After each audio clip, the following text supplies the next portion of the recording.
Slovenská plavecká federácia vyhlásila výsledky ankety Najúspešnejší športovci SPF za rok 2025.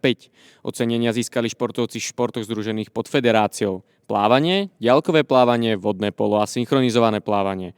Výsledky reflektujú výkony slovenských reprezentantov na domácich aj medzinárodných podujatiach počas celej sezóny. Najúspešnejšou plavkyňou za rok 2025 sa stala Tamara Potocká, ktorá počas sezóny potvrdila svoju pozíciu medzi najlepšími slovenskými plavkyňami. Na majstrovstvách Európy do 23 rokov získala striebornú medailu na 50 metrov motýlik a bronz na 200 metrov polohové preteky. Okrem toho reprezentovala Slovensko aj na majstrovstvách sveta a majstrovstvách Európy v krátkom bazéne, pričom počas sezóny prekonala 6 slovenských rekordov. Určite som rada, minulý rok mi vyšiel vlastne podľa predstav, všetko sa podarilo to, čo som chcela, takže veľmi sa teším z tohto ocenenia a je to vlastne taká motivácia do budúcnosti, aby som na sebe pracovala. V kategórii mužov triumfoval Matej Duša, ktorý patrí medzi najrýchlejších slovenských šprintérov. Na majstrovstvách Európy v krátkom bazéne obsadil 8. miesto na 50 metrov voľný spôsob a prispel aj k výsledku slovenskej štafety. Počas sezóny zároveň prekonal slovenský rekord na 50 metrov voľný spôsob. Tretie miesto patrí Samuelovi Košťálovi, ktorý počas sezóny štartoval vo viacerých disciplínach vrátane 200 metrov motýlik a polohových pretekov. Na majstrovstvách Európy do 23 rokov obsadil 12. miesto. Samuel Košťál je zároveň držiteľom 3 seniorských rekordov v 3 rôznych disciplínach. Veľmi si vážim toto ocenenie, aj to, že som bol vlastne v kategórii senior, aj to, že som vyhral slovenský pohár.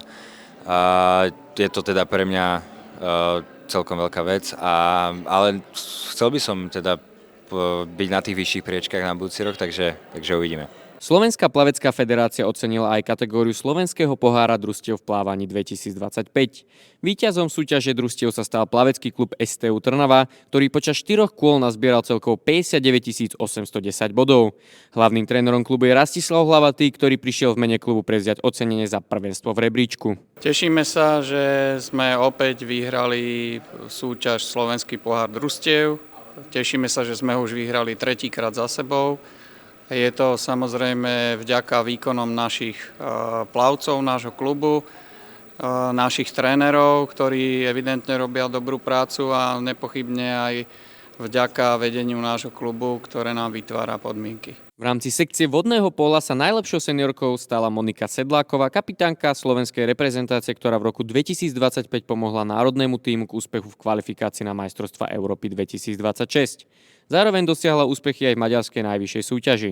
Je to pre mňa veľká česť a ako som aj povedala, taká motivácia pokračovať a posúvať sa stále ďalej. Dalo by sa to aj tak povedať, že áno, som ten dominantnejší typ v tom tíme, ale to vyplýva aj z toho, že mám dlhoročné skúsenosti a ako sa aj povedalo, že máme teraz mladší tím.